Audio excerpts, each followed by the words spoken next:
الحمد للہ رب العالمین والصلاة والسلام علی رسولہ الکریم اما بعد فاعوذ باللہ من الشیطان الرجیم بسم اللہ الرحمن الرحیم۔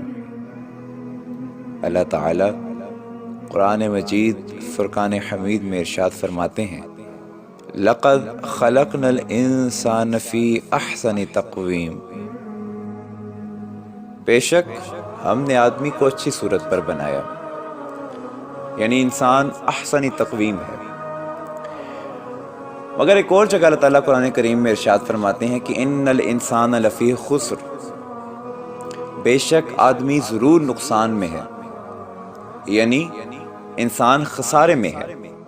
اب اگر ظاہری طور پر دیکھا جائے تو یہ دونوں کی دونوں آیات ایک دوسرے کی ضد میں ہیں، مخالفت میں ہیں، لیکن حقیقتاً ایسا نہیں ہے۔ اللہ تعالیٰ نے تو انسان کو احسن تقویم ہی پیدا کیا ہے، لیکن جب انسان اپنے نفس کی پیروی کرتا ہے، اپنی نفسانی خواہشات کو خود پہ غالب کر لیتا ہے، تو پھر وہ خسارے میں جاتا ہے، پھر انسان ضرور بالضرور خسارے میں ہے۔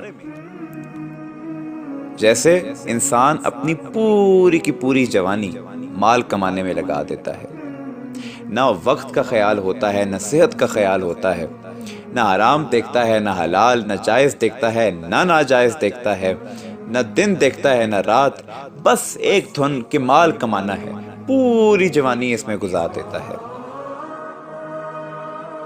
اور پھر جب بڑھاپا آتا ہے تو صحت خراب ہو جاتی ہے۔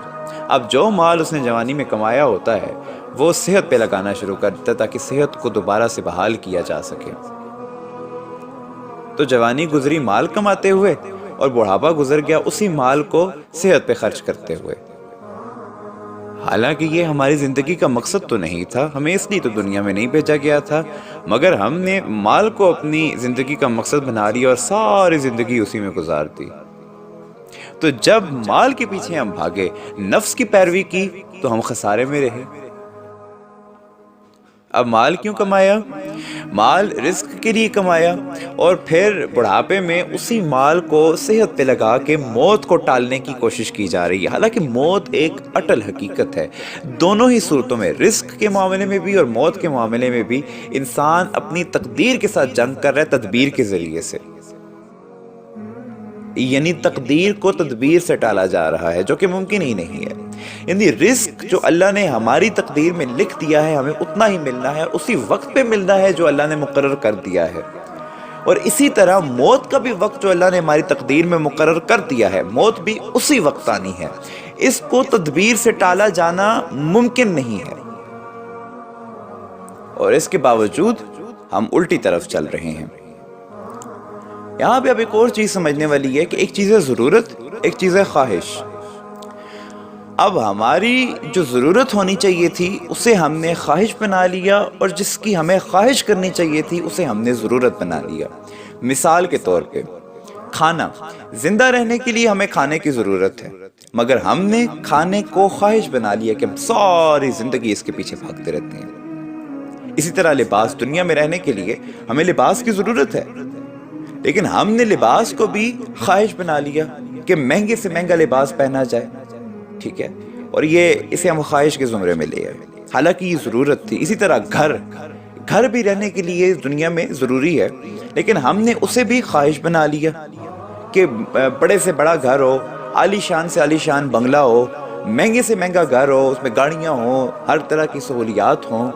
یہ بھی ضرورت تھی، مگر ہم نے اسے خواہش کے طور پہ لے لیا اور ہم نے الٹی روش اختیار کی، جبکہ خواہش ہمیں ہونی چاہیے تھی اللہ رب العزت کی ذات کی، کہ ہم نے اللہ کا قرب حاصل کرنا ہے، ہم نے اللہ کی ذات تک پہنچنا ہے، مگر ہم نے اللہ کی ذات کو ضرورت کے وقت یاد کرنا شروع کر دیا کہ جب کوئی تکلیف پڑی تو اللہ کو یاد کر لیا، اور جب اچھا وقت آیا اللہ کو بھول گئے۔ تو جب انسان اس رستے پہ چلنا شروع کر دیتا ہے اور یہ چیزیں اختیار کر لیتا ہے کہ تقدیر کو تدبیر سے ٹالے، خواہش کو ضرورت اور ضرورت کو خواہش بنا لے، تو پھر بلا شبہ انسان خسارے میں۔ اور مرشد کامل کا یہی کام ہوتا ہے کہ وہ انسان کو اس خسارے سے نکال کر اسے احسن تقویم پہ دوبارہ لے کے جائے کہ جس پہ اللہ نے انسان کو پیدا کیا ہے۔ تو جب انسان اپنا ہاتھ ایک کامل مرشد کے ہاتھ میں دے دیتا ہے تو وہ مرشد اس کے دل سے یہ تمام کی تمام برائیاں نکال دیتے ہیں، اسے اس کی اصل کی طرف واپس لے کے آتے ہیں۔ یعنی اس کا بھروسہ پھر تدبیر پہ نہیں بلکہ اللہ کی ذات پہ ہوتا ہے، وہ صرف اور صرف اللہ کی ذات پہ یقین کرتا ہے اور وہ اللہ ہی کی ذات کی خواہش کرتا ہے کہ وہ اللہ تعالیٰ کی ذات کا قرب حاصل کر لے، وہ اللہ کا محبوب و مقرب بندہ بن جائے۔ اور الحمدللہ اللہ نے ہمیں ایسے کامل مرشد عطا کیے ہیں۔ اللہ سے دعا ہے کہ ہمیں اپنے مرشد کا فیضان خوب حاصل کرنے کی توفیق عطا فرمائے۔ جزاک اللہ خیرا کثیرا کثیرا۔